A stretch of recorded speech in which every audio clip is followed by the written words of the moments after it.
បាទជំរាបសួរពុកម៉ែបងប្អូនទាំងអស់គ្នាថ្ងៃនេះដែរគឺថាយើងមកមើលអត្រា0.25បងប្អូនណានេះ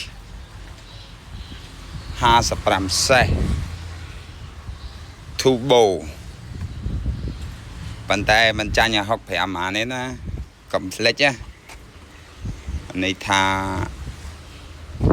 គឺវាអេមដែរចង់និយាយចឹងណាចាំមើលមិនវិញសាកកម្លាំងសាកអីហើយមិនមកសេរីប៉ុណ្ណឹងសេរីមានលុយណាទិញឡើយហ្នឹងអានេះ65សក្លាញ់គោរបស់អាមេរិកខ្លាញ់គោសុតមកធំខ្លាញ់គោ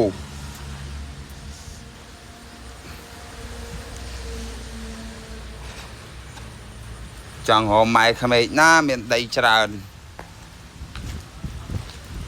អត់ឲ្យថ្លៃផ្ទះទេចាំជួដីឲ្យ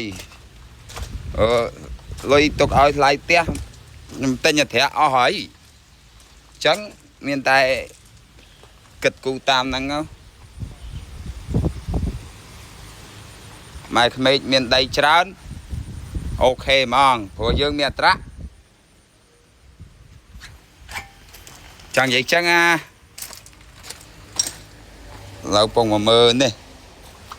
Idol 0.25បងប្អូននេះ55សេះ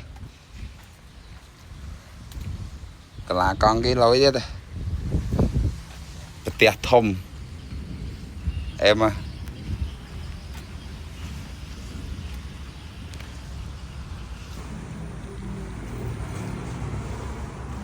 តានេះគឺថាបំពាក់គ្រឿងបង្គំឲ្យអស់ហើយបងប្អូន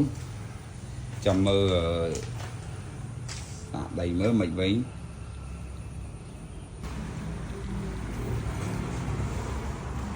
តានេះគឺថាបំពាក់គ្រឿងបង្គំឲ្យអស់ហើយបងប្អូនចាំមើលដាក់ដីមើលមិនវិញបាទជំរាបសួរពុកម៉ែបងប្អូននេះគឺថាយើងមើលអត្រា55 Turbo បងប្អូន